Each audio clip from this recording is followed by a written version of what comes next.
ഇന്ന് ദിവസം 86. ഇന്ന് വായിക്കുന്ന വചനഭാഗങ്ങൾ ജോഷുവ അദ്ധ്യായം 15 മുതൽ 18 വരെ. സങ്കീർത്തനങ്ങൾ 130. ജോഷുവ അദ്ധ്യായം 15. യൂദായുടെ ഓഹരി. യൂദാഗോത്രത്തിന് കുടുംബക്രമമനുസരിച്ച് ലഭിച്ച ഓഹരി തെക്ക് സീൻ മരുഭൂമിയുടെ തെക്കേ അറ്റമായ ഏദോം അതിർത്തി വരെ വ്യാപിച്ചു കിടക്കുന്നു. അവിടെ തെക്കേ അതിർത്തി ഉപ്പുകടലിൻ്റെ തെക്കോട്ട് നീണ്ടുകിടക്കുന്ന ഉൾക്കടലിൽ ആരംഭിക്കുന്നു. അത് അക്രാബിൻ്റെ കയറ്റത്തിലൂടെ തെക്കോട്ട് ചെന്ന് സീനിലേക്ക് കടന്ന് കാദേശ് ബർണയുടെ തെക്ക് ഭാഗത്തുകൂടി ഹെസ്രോണിലൂടെ അദാറിലെത്തി കൽക്കായിലേക്ക് തിരിയുന്നു. അവിടെ നിന്ന് അസ്മോൺ കടന്ന് ഈജിപ്ത് തോടുവരെ ചെന്ന് കടലിൽ അവസാനിക്കുന്നു. ഇതായിരിക്കും നിങ്ങളുടെ തെക്കേ അതിർത്തി. ജോർദാൻ നദീമുഖം വരെയുള്ള ഉപ്പുകടലായിരിക്കും നിങ്ങളുടെ കിഴക്കേ അതിർത്തി. വടക്കേ അതിർത്തി ജോർദാൻ നദീമുഖത്തുള്ള ഉൾക്കടലിൽ നിന്ന് ആരംഭിക്കുന്നു. അത് ബേത്ത് ഹൊഗയിലൂടെ പോയി ബേത്ത് അരാബയുടെ വടക്കുകൂടെ കടന്ന് റൂബൻ്റെ മകൻ ബോഹാൻ്റെ ശില വരെ പോകുന്നു. തുടർന്ന് ആഗോർ താഴ്വരയിൽ നിന്ന് ദബീർ വരെ പോയി വടക്കോട്ട് ഗിൽഗാലിലേക്ക് തിരിയുന്നു. താഴ്വരയുടെ തെക്കുവശത്തുള്ള അദുമീം കയറ്റത്തിൻ്റെ എതിർവശത്താണ് ഗിൽഗാൽ അതിർത്തി. എൻ ഷമേഷ് ജലാശയത്തിലൂടെ കടന്ന് എൻ റോഗലിൽ എത്തുന്നു. അവിടെ നിന്ന് അത് ജബൂസ്യ മലയുടെ ജെറുസലേമിൻ്റെ തെക്കേ അറ്റത്ത് ബെൻ ഹിന്നോം താഴ്വര വരെ പോകുന്നു. പിന്നീട് ഹിന്നോം താഴ്വരയുടെ മുൻപിൽ പടിഞ്ഞാറോട്ടും റഫായിം താഴ്വരയുടെ അടുത്ത് വടക്കോട്ടുമുള്ള മലമുകളിലേക്ക് കയറുന്നു. വീണ്ടും അത് മലമുകളിൽ നിന്ന് നെഫ്തോവ അരുവികൾ വരെയും അവിടെ നിന്ന് എഫ്രോൺ മലയിലെ പട്ടണങ്ങൾ വരെയും അവിടെ നിന്ന് ബാലായിലേക്ക്, അതായത് കിരിയാത്ത് യെയാറിമിലേക്ക് വളഞ്ഞു പോകുന്നു. ബാലായുടെ പശ്ചിമ ഭാഗത്തു കൂടി കടന്ന് സെയർ മലയിലെത്തി യെയാറിം മലയുടെ കെസലോണിൻ്റെ വടക്ക് ഭാഗത്തൂടെ കടന്ന് ബെത്ഷമേഷിലേക്ക് ഇറങ്ങി തിമ്നായിലൂടെ നീങ്ങുന്നു. അത് എക്രോണിൻ്റെ വടക്കുള്ള കുന്നിൻ പ്രദേശങ്ങളിലൂടെ ചെന്ന് ഷിക്കറോൺ ചുറ്റി ബാലാമലയിലൂടെ കടന്ന് യാബ്നേലിലെത്തി സമുദ്രത്തിൽ വന്ന് അവസാനിക്കുന്നു. പടിഞ്ഞാറേ അതിർത്തി മഹാസമുദ്രവും അതിൻ്റെ തീരപ്രദേശവുമാണ്. യൂദാഗോത്രത്തിന് കുടുംബക്രമമനുസരിച്ച് ലഭിച്ച അവകാശത്തിന് ചുറ്റുമുള്ള അതിർത്തിയാണിത്. ജോഷുവയുടെ കർത്താവ് കൽപ്പിച്ചതനുസരിച്ച് യെഫുന്നയുടെ മകനായ കാലബിന് യൂദാഗോത്രത്തിൻ്റെ ഇടയിൽ കിരിയാത്ത് അർബ ഹെബ്രോൺ കൊടുത്തു. അനാക്കിൻ്റെ പിതാവായിരുന്ന അർബ. അവിടെ നിന്ന് കാലബ് അനാക്കിൻ്റെ സന്തതികളായ ഷേഷായി, അഹിമാൻ, തൽമായി എന്നിവരെ തുരത്തി. പിന്നീട് അവൻ ദബീർ നിവാസികൾക്കെതിരെ പുറപ്പെട്ടു. ദബീറിൻ്റെ പഴയ പേര് കിരിയാത്ത് സേഫർ എന്നായിരുന്നു. കാലബ് പറഞ്ഞു, കിരിയാത്ത് സേഫർ പിടിച്ചടക്കുന്നവന് എൻ്റെ മകൾ അക്സായെ ഞാൻ ഭാര്യയായി കൊടുക്കും. കാലബിൻ്റെ സഹോദരൻ കെനസിൻ്റെ മകനായ ഒത്തനിയേൽ അത് പിടിച്ചെടുത്തു. അവന് തൻ്റെ മകളായ അക്സായെ കാലബ് ഭാര്യയായി നൽകി. അവൾ അടുത്തു ചെന്നപ്പോൾ പിതാവിനോട് ഒരു വയൽ ചോദിക്കണമെന്ന് അവൻ നിർബന്ധിച്ചു. അവൾ പുറത്തു നിന്നിറങ്ങിയപ്പോൾ കാലബ് അവളോട് ചോദിച്ചു, നിനക്ക് എന്താണ് വേണ്ടത്? അവൾ പറഞ്ഞു, എനിക്കൊരു സമ്മാനം വേണം. നീ എന്നെ വരണ്ട നെഗബിലേക്ക് അയക്കുന്നതിനാൽ എനിക്ക് നീരുറവകൾ തരണം. കാലബ് അവൾക്ക് മലയിലും താഴ്വരയിലും നീരുറവകൾ കൊടുത്തു. യൂദാഗോത്രത്തിന് കുടുംബക്രമമനുസരിച്ച് ലഭിച്ച അവകാശം തെക്കേ അറ്റത്ത് ഏദോം അതിർത്തിക്കരികെ യൂദാഗോത്രത്തിനുള്ള പട്ടണങ്ങൾ ഇവയാണ്: കബ്സേൽ, ഏദർ, യാഗൂർ, കീന, ദിമോന, അദാദ, കേദഷ്, ഹസോർ, ഇത്നാൻ, സിഫ്, തേലം, ബെയാലോത്ത്, ഹസോർ ഹദാത്ത, കെരിയോത്ത് ഹെസ്രോൺ, ഹസോർ, അമാം, ഷേമ, മൊളാദ, ഹസാർഗദ, ഹെഷ്മോൺ, ബെത്പെലേത്ത്, ഹസാർ ഷുവാൽ, ബേർഷേബ, ബിസിയോദിയ, ബാല, ഇയം, ഏസം, എലാത്തോലാദ്, കെസിൽ, ഹോർമ, സിഗ്ലാഗ്, മദ്മന്ന, സാൻസന്ന, ലഭാവോത്ത്, ഷിൽഹിം, അയിൻ, റിമ്മോൻ. അങ്ങനെ ആകെ 29 പട്ടണങ്ങളും അവയുടെ ഗ്രാമങ്ങളും. സമുദ്രത്തിൽ എഷ്താവോൽ, സോറ, അഷ്ന, സനോവ, എൻകന്നീം, തപ്പുവ, ഏനാം, യാർമുത്ത്, അതുല്ലാം, സൊക്കോ, അസേക്ക, ഷറായിം, അദിത്തായിം, ഗദേറ, ഗദറോത്തായിം എന്നീ 14 പട്ടണങ്ങളും അവയുടെ ഗ്രാമങ്ങളും സെനാൻ, ഹദാഷ, മിഗൽഗാദ്, ദിലയാൻ, മിസ്പെ, യോക്താൽ, ലാക്കിഷ്, ബൊസ്മക്ത്, എഗ്ലോൻ, കബോൻ, ലഹ്മാം, കിത്ലിഷ്, ഗദേറോത്ത്, ബാദ്ഗദോൻ, നാമ, മക്കേദ എന്നീ 16 പട്ടണങ്ങളും അവയുടെ ഗ്രാമങ്ങളും, ലിബ്ന, എത്തോർ, ആഷാൻ, ഇഫ്ത, അഷ്ന, നസിബ്, കെയില, അക്സീബ്, മറേഷ എന്നീ 9 പട്ടണങ്ങളും അവയുടെ ഗ്രാമങ്ങളും, എക്രോണിലെ പട്ടണങ്ങളും ഗ്രാമങ്ങളും, എക്രോൺ മുതൽ സമുദ്രം വരെ അഷ്ദോദിൻ്റെ അരികിലുള്ള പട്ടണങ്ങളും അവയുടെ ഗ്രാമങ്ങളും, അഷ്ദോദിലെ പട്ടണങ്ങളും ഗ്രാമങ്ങളും, ഗാസായിലെ പട്ടണങ്ങളും ഗ്രാമങ്ങളും, ഈജിപ്ത് തോടും മഹാസമുദ്രവും അതിൻ്റെ തീരവും വരെ, മലമ്പ്രദേശങ്ങളിൽ ഷമീർ, യത്തീർ, സൊക്കോ, ദന്ന, കിരിയാത്ത് സന്ന, ദബീർ, അനാബ്, എഷ്തെമോ, അനി, ഗോഷൻ, ഹൊലോൻ, ഗീലോ എന്നീ 11 പട്ടണങ്ങളും അവയുടെ ഗ്രാമങ്ങളും, അരാബ്, ദുമ, എഷാൻ, യാനീം, ബത്ത് തപ്പുവ, അഫേക്ക, ഹുംത, കിരിയാത്തർബ, ഹെബ്രോൺ, സിയോർ എന്നീ 9 പട്ടണങ്ങളും അവയുടെ ഗ്രാമങ്ങളും, Maon, Carmel, സിഫ്, Juttah, Jezreel, യോക്ദയാം, സനോവ, കായിൻ, ഗിബയ, Timnah എന്നീ 10 പട്ടണങ്ങളും അവയുടെ ഗ്രാമങ്ങളും, ഹാൽഹുൽ, ബത്സൂർ, ഗദോർ, മാറാത്ത്, ബത്തനോത്ത്, എൽതെക്കോൻ എന്നീ 6 പട്ടണങ്ങളും അവയുടെ ഗ്രാമങ്ങളും, കിരിയാത്ത് ബാൽ, കിരിയാത്ത് യാറീം, റബ എന്നീ 2 പട്ടണങ്ങളും അവയുടെ ഗ്രാമങ്ങളും, മരുഭൂമിയിൽ ബത്ത് അരാബ, മിദ്ദീൻ, സെക്കാക്ക, സിബ്ഷാൻ ഉപ്പുനഗരം, എൻഗേദി എന്നീ 6 പട്ടണങ്ങളും അവയുടെ ഗ്രാമങ്ങളും. എന്നാൽ യൂദാഗോത്രത്തിന് ജെറുസലേം നിവാസികളായ ജബൂസിയരെ തുരത്താൻ സാധിച്ചില്ല. അതുകൊണ്ട് ഇന്നും ജബൂസിയർ അവരോടൊന്നിച്ച് ജെറുസലേമിൽ വസിക്കുന്നു. ജോഷുവ അധ്യായം 16. എഫ്രായിമിൻ്റെ ഓഹരി. ജോസഫിൻ്റെ സന്തതികൾക്ക് നിശ്ചയിച്ചിരുന്ന സ്ഥലത്തിൻ്റെ അതിർത്തി ജെറീക്കോ നീരുറവുകൾക്ക് കിഴക്ക്, ജെറീക്കോയ്ക്ക് സമീപം ജോർദാനിൽ തുടങ്ങുന്നു. അവിടെ നിന്ന് മരുഭൂമിയിലൂടെ മലമ്പ്രദേശത്ത് ബഥേലിലെത്തുന്നു. അവിടെ നിന്ന് ലൂസിൽ ചെന്ന് അർക്യരുടെ പ്രദേശമായ അത്താറോത്ത് കടക്കുന്നു. തുടർന്ന് താഴോട്ട് പടിഞ്ഞാറ് വശത്തുള്ള ജഫ്ലേത്യരുടെ ദേശത്തിലൂടെ താഴത്തെ ബെത്ത് ഹെറോണിൽ പ്രവേശിച്ച് ഗേസർ കടന്ന് കടലിൽ അവസാനിക്കുന്നു. അങ്ങനെ ജോസഫിൻ്റെ പുത്രന്മാരായ മനാസേക്കും എഫ്രായിമിനും തങ്ങളുടെ അവകാശം ലഭിച്ചു. കുടുംബക്രമമനുസരിച്ച് എഫ്രായിമിൻ്റെ മക്കൾക്ക് കിട്ടിയ ദേശങ്ങൾ താഴെ പറയുന്നവയാണ്.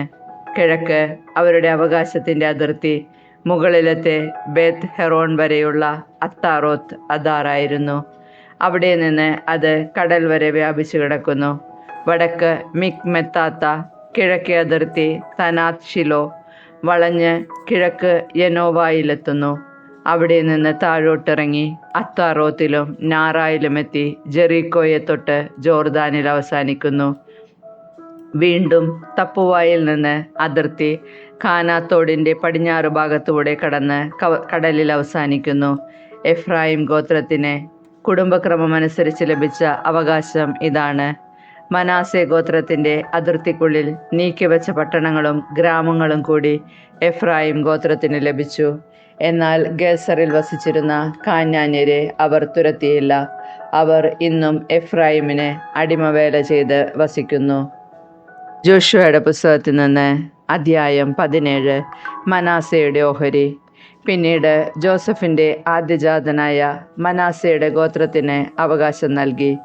ഗിലെയാദിൻ്റെ പിതാവും മനാസയുടെ ആദ്യജാതനുമായ മാക്കീറിന് ഗിലെയാദും ബാഷാനും നൽകി. കാരണം അവൻ യുദ്ധവീരനായിരുന്നു. മനാസയുടെ ഗോത്രത്തിൽപ്പെട്ട മറ്റുള്ളവർക്കും കുടുംബക്രമമനുസരിച്ച് അവകാശം നൽകി.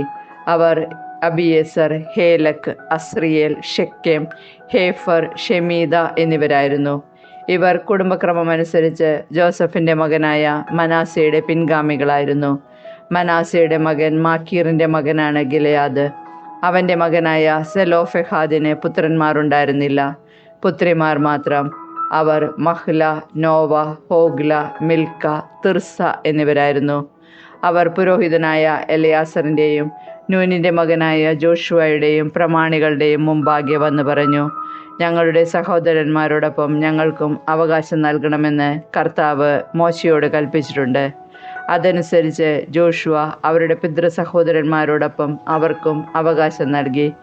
അങ്ങനെ മനാസേക്ക് ജോർദാൻ അക്കരെ കിടക്കുന്ന ഗിലെയാദും ബാഷാനും കൂടാതെ 10 ഓഹരി ലഭിച്ചു. കാരണം മനാസയുടെ പെൺമക്കൾക്കും ആൺമക്കളോടൊപ്പം ഓഹരി ലഭിച്ചു. മനാസയുടെ മറ്റ് പുത്രന്മാർക്ക് ഗിലെയാദ് അവകാശമായി കൊടുത്തു. ആഷേർ മുതൽ ഷെക്കേമിന് കിഴക്ക് മിക്മെദാത്ത് വരെ മനാസയുടെ ദേശം വ്യാപിച്ചു കിടക്കുന്നു.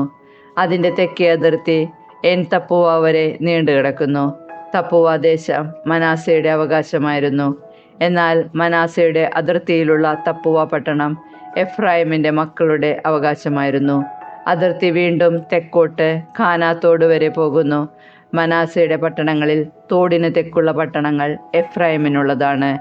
മനാസയുടെ അതിർത്തി തോടിന് വടക്കേ അറ്റത്തുകൂടി പോയി കടലിൽ അവസാനിക്കുന്നു. തെക്ക് വശത്തുള്ള ദേശം എഫ്രായിമിൻ്റേതും വടക്ക് വശത്തുള്ളത് മനാസയുടേതുമാകുന്നു. സമുദ്രമാണ് അതിൻ്റെ അതിർത്തി. അത് വടക്ക് ആഷേറിനോടും കിഴക്ക് ഇസാക്കറിനോടും തൊട്ടുകിടക്കുന്നു. ഇസാക്കറിലും ആഷേറിലും മനാസയ്ക്ക് ബെത്ഷെയാൻ, ഇബ്ലായം, ദോർ, എൻദോർ, താനാക്ക്, മെഗിദോ എന്നിവയും അവയുടെ ഗ്രാമങ്ങളും ഉണ്ടായിരുന്നു. എന്നാൽ മനാസയുടെ പുത്രന്മാർക്ക് ആ പട്ടണങ്ങൾ കൈവശപ്പെടുത്താൻ കഴിഞ്ഞില്ല. കാനാന്യർ അവിടെ തന്നെ വസിച്ചു പോന്നു. പക്ഷേ ഇസ്രായേൽക്കാർ ശക്തി പ്രാപിച്ചപ്പോൾ അവർ കാനാന്യരെ കൊണ്ട് അടിമവേല ചെയ്യിപ്പിച്ചു. അവരെ അവിടെ നിന്ന് നിശേഷം തുരത്തിയില്ല.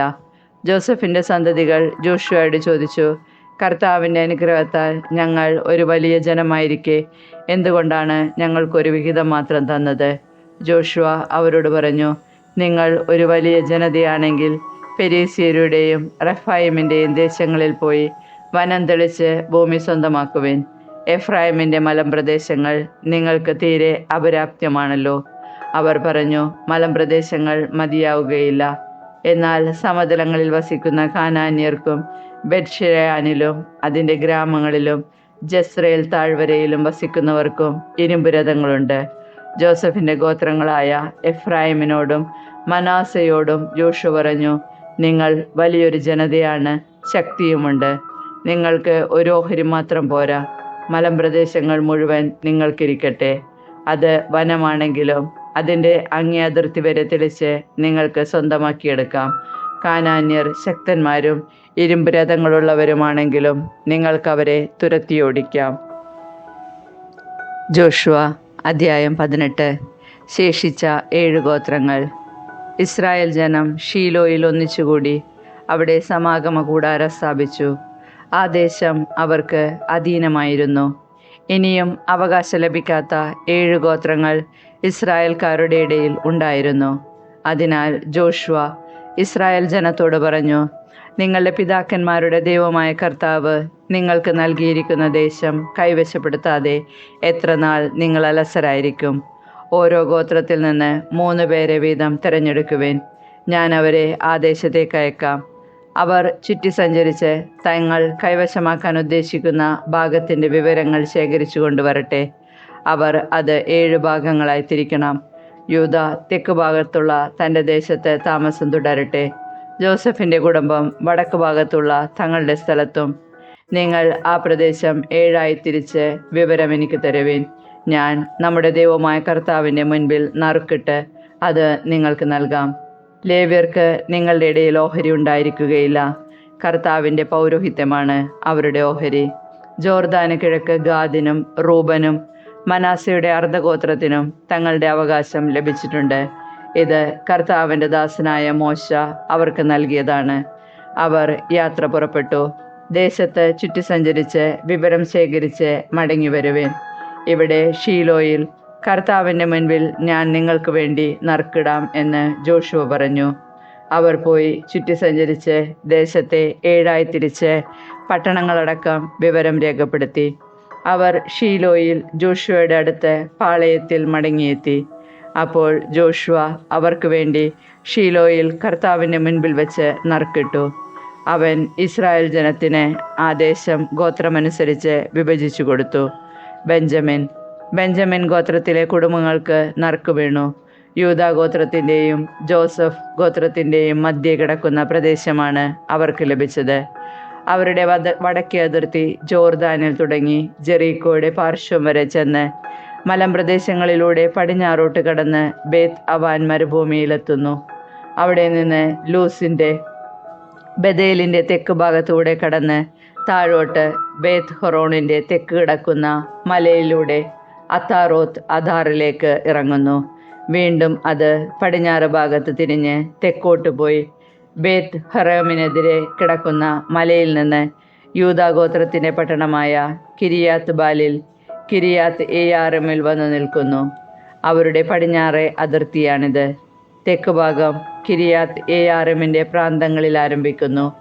അവിടെ നിന്ന് അത് എഫ്രോണിൽ നെഫ്തോവ നീരുറവ് വരെ ചെല്ലുന്നു.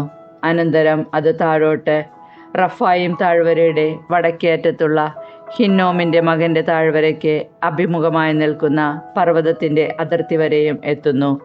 വീണ്ടും ഹിന്നോം താഴ്വരയിലൂടെ ഇറങ്ങി ജബൂസ്യരുടെ ദേശത്തിൻ്റെ തെക്ക് ഭാഗത്തുകൂടെ താഴെ എൻ റോഗലിലെത്തുന്നു.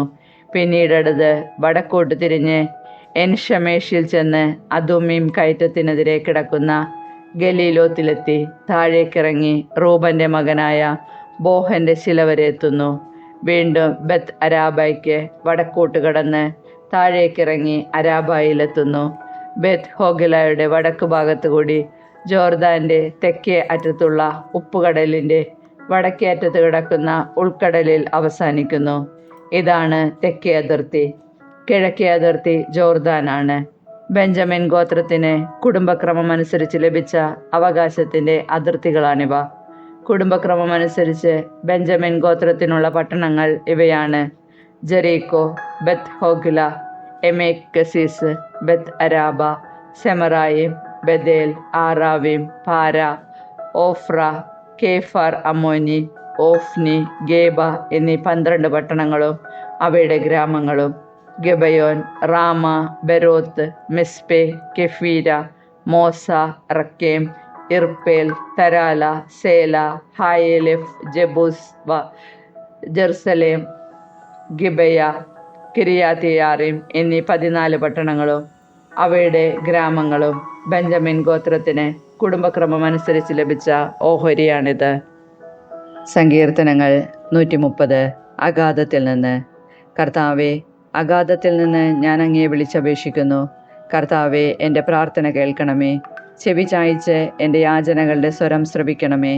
കർത്താവേ, അങ്ങ് പാപങ്ങളുടെ കണക്ക് വച്ചാൽ ആർക്ക് നിലനിൽക്കാനാവും? എന്നാൽ അങ്ങ് പാപം പൊറുക്കുന്നവനാണ്. അതുകൊണ്ട് ഞങ്ങൾ അങ്ങയുടെ മുൻപിൽ ഭയഭക്തികളോടെ നിൽക്കുന്നു. ഞാൻ കാത്തിരിക്കുന്നു. എൻ്റെ ആത്മാവ് കർത്താവിനെ കാത്തിരിക്കുന്നു. അവിടുത്തെ വാഗ്ദാനത്തിൽ ഞാൻ പ്രത്യാശ അർപ്പിക്കുന്നു. പ്രഭാതത്തിനു വേണ്ടി കാത്തിരിക്കുന്ന കാവൽക്കാരേക്കാൾ ആകാംക്ഷയോടെ ഞാൻ കർത്താവിനെ കാത്തിരിക്കുന്നു. പ്രഭാതത്തിനു വേണ്ടി കാത്തിരിക്കുന്ന കാവൽക്കാരേക്കാൾ ആകാംക്ഷയോടെ ഇസ്രായേൽ കർത്താവിനെ കാത്തിരിക്കട്ടെ. എന്തെന്നാൽ കർത്താവ് കാരുണ്യവാനാണ്. അവിടുന്ന് ഉദാരമായ രക്ഷ നൽകുന്നു. ഇസ്രായേലിനെ അവിടുത്തെ അകൃത്യങ്ങളിൽ നിന്ന് അവിടുന്ന് മോചിപ്പിക്കുന്നു.